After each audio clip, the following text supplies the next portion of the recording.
since I have posted a video. Your girl thought she was going to be able to pre-record a lot of videos, and it just didn't work out like that. Life happened. Life tends to happen. I just got busy and I couldn't figure out this whole work-life balance thing, but I wanted to come back to y'all with a vlog. I just got off of work. I just wanted to give you guys some updates, tell you how I'm feeling. Has anything changed? Do I feel more confident in nursing? You know, just a whole lot of things. Yeah. Okay, guys. So I am almost done my residency. If you guys don't know, my name is Jen. Welcome back to my channel. I've been gone for some time, but you know, my channel focuses on life, the everyday, today life.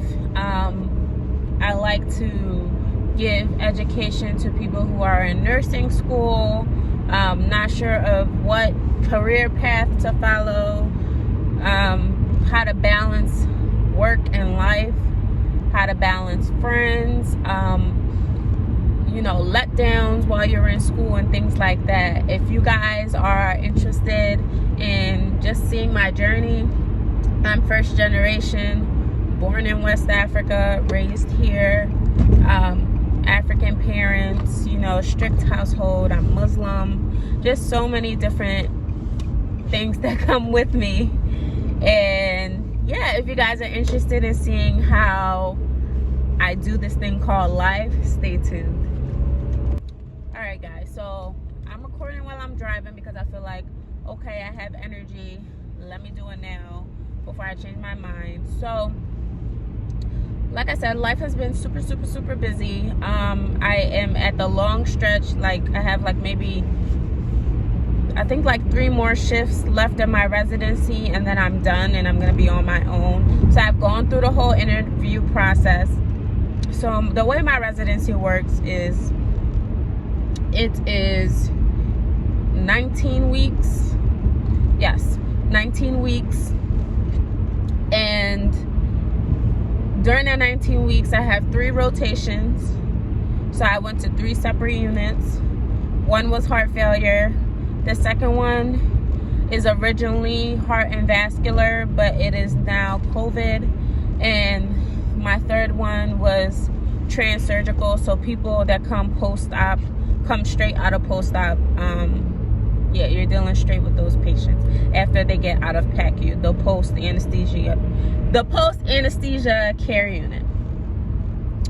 I actually got really lucky because when I was doing my application, when I found out I was hired, they were like, oh, what units do you want to go to? Because my hospital has 2 campuses, and they gave us the options of units that we're going to be having, you know, open positions by the time we finish the residency. And so I picked my top 3, and I ended up getting my top 3. It really worked out. And then so I started back in November. I started late because the state that I lived in originally, I'm still working there, but that's where I graduated school. I was living with my parents before I got married, and so that's where I was working. That's where I got my RN license. And the state where my hospital is in, I had to apply for you know, an endorsement, basically. It's like another license in another state so that I could work in another state. So I did that, and here I am. Okay, so like I said, started the hospital back in November, started my first unit on heart failure, and honestly, it was a lot. I really liked that unit, but a lot of people were cliquey, so I wasn't too sure about that. As a new nurse, like, things that are important to me, especially starting out in my career, is that I have staff that's supportive, I have management that's supportive, I just have a growing environment, and I felt like, oh, I was gonna learn a lot there, but they were cliquey, and I felt like they were just kind of bougie, and I don't get down with it. So that was the first rotation. Then my second rotation was heart and vascular, but it is now COVID.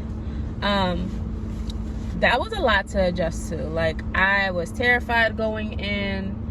Like, my first week I was showing symptoms of COVID. Come to find out, I got COVID from my first unit.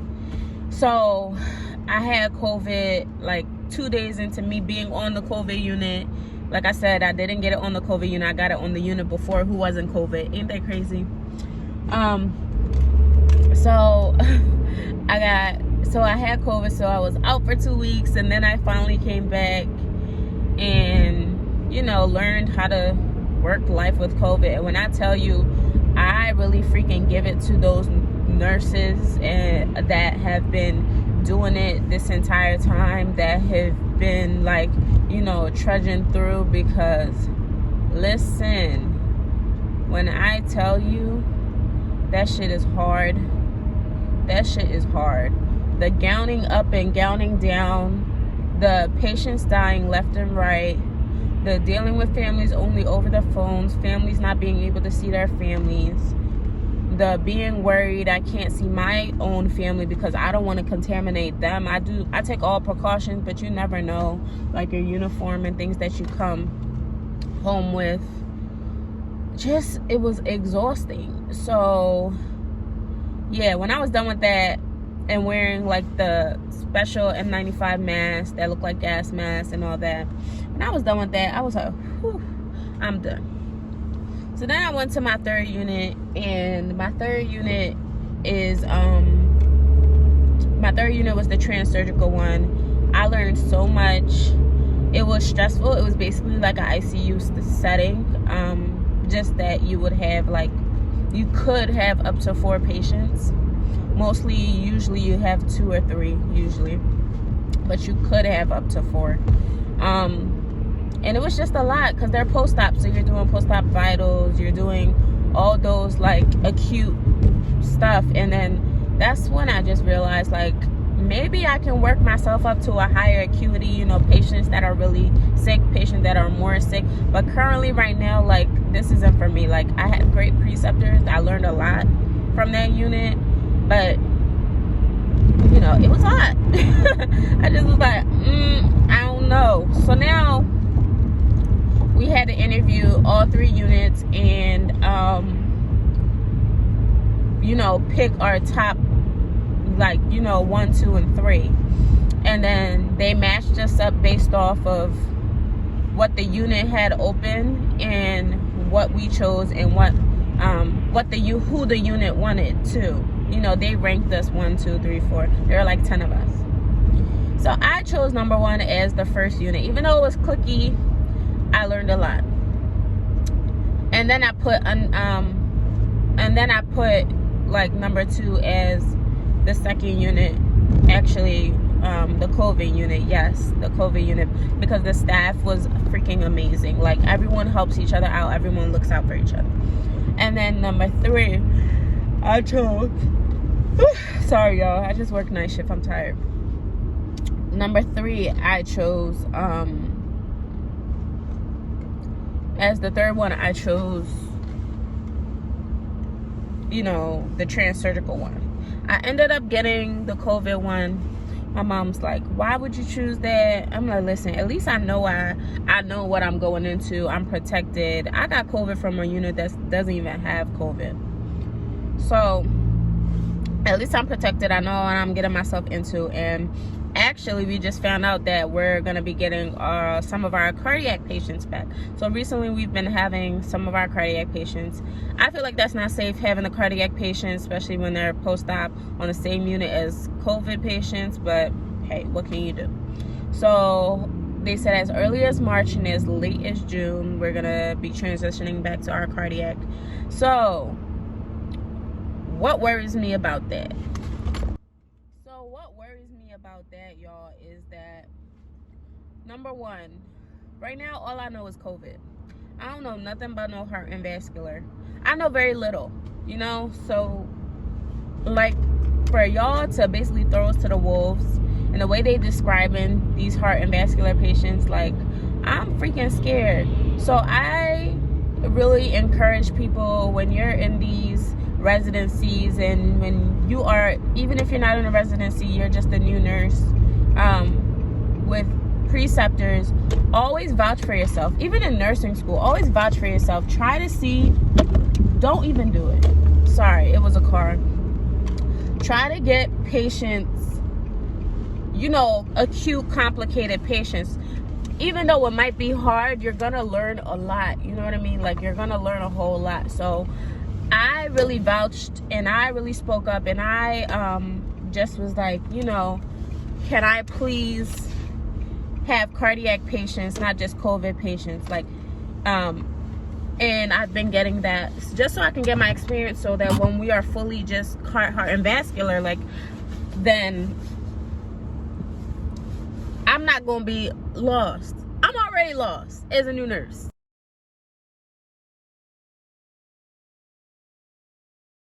but I'm not gonna be fully lost. You know what I mean? You know what I mean? All right. So yeah. So last night I had 2 COVID and 1 tacker. So a tacker, I forget the abbreviation, but anyway, it's basically a when they remove the plaque from the carotid arteries. But the difference between the tacker and a regular carotid is that they go in through either side of the neck, sometimes both, rarely, and then they go through the groin, like the groin site. So I got report, mind you, know, I'm about to be off orientation, so I'm trying to do everything by myself. I'm trying to think, okay, I gotta do my assessments, I gotta pass my 8 o'clock meds. I like to do everything early so that I have time to charting, y'all. Charting takes forever. I don't know why they be thinking you gonna have 4 or 5 patients and chart all this crap on every single patient. Charting takes forever. So I'm thinking about that, and I'm like, dang, I'm about to have this tacker. I don't really know what to do. So I told my preceptor. He helped me a lot. He did a lot of it because I've never had a tacker. And so it was, what helped me is that I was in that transsurgical unit. In that transsurgical unit, you're doing neuro assessment, full neuro assessments every 2 hours. So that's basically what it is, except that the time frame is shorter. So when they first get out, I think it's Q 15 minutes for 4 times, and then it's Q 30 minutes 4 times, and then I think it's Q hour maybe 2 times or 3 times, and then it's Q 2 hours for like 8 times, whatever. There's like a whole list. And by the time we got them, you know, from right out of anesthesia, the patient was Q 1 hour. So he came, so shift changes like 7. By the time I'm done getting reports, 7:30. By the time I look up my labs, my vitals, orders, it's like 7:50, 8 o'clock. Trying to pass meds. Like I said, COVID rooms, you're gowning up, trying to make sure I get everything before I go in there, because I can't really ask anybody to pass me anything in the middle of doing my med pass, because everybody else is busy at that time too, doing an 8 o'clock med pass. So it was just a lot, and I just was flustered. But I had to keep my calm. I kept my calm. I just was like, Jen, you got this. You could do this. Do it. Just do it. So I did it. So I saw my 2 patients. Thank God they were fine. We turn patients every 2 hours so they don't get bed sores. And then after I saw my 2 patients, by then he had already called and got report, and the patient came up. So the patient came up with escort. He started on his assessments and stuff, so I just jumped in. What's priority is patient care, and I had to learn that, not charting. Charting is a lot, and yes, you want charting done, but at the end of the day, patient care is more important.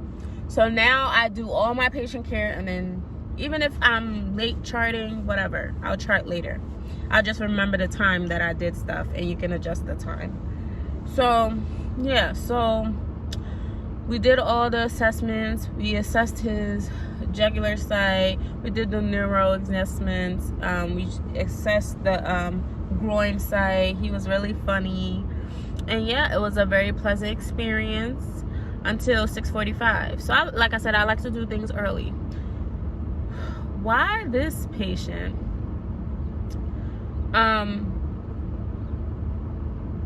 His blood pressure. So with patients like that, you want their blood pressures to stay up, not super up, but there are doctor parameter orders. So when you look at the orders, it's like notify doctor is blah blah blah. So his parameters were greater than 110, and he was doing fine. He was actually high when we first got him, and then he was like hanging around 120, and then by like 2 or 3 o'clock he was hanging around 110.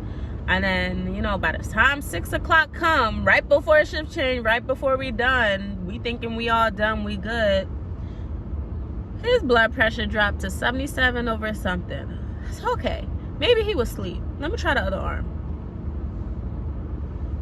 No, it was 88, 85 over something. I was okay, let me try again. 90. At that point I'm like, all right sis, his pressure not going up. I'm all asking. We lifted him up in bed. We lifted the head of the bed up. We did all these things, and then my precept was just like get fluid. So we got lactated ringers, sodium chloride, gave him 2 boluses, and I guess he already knew what to do, and then he paged the doctor. The doctor, of course, put the order in for the fluid because he's hypotensive. And yeah, his pressure started to come back up. But then it was shift change, so we just told the oncoming nurse. He was fine. He was asymptomatic. He wasn't dizzy. He wasn't confused. But yeah, it just was like, to see how quickly things change like that is just like what fears me for what I'm gonna get with these cardiac patients once we start getting them. But that's nursing, and that's life, and yeah, you just gotta roll with the punches. So like I said, I'm not saying throw yourself to the wolves, but if you have the opportunity, put yourself out there and try to get, you know, try to see what you can do.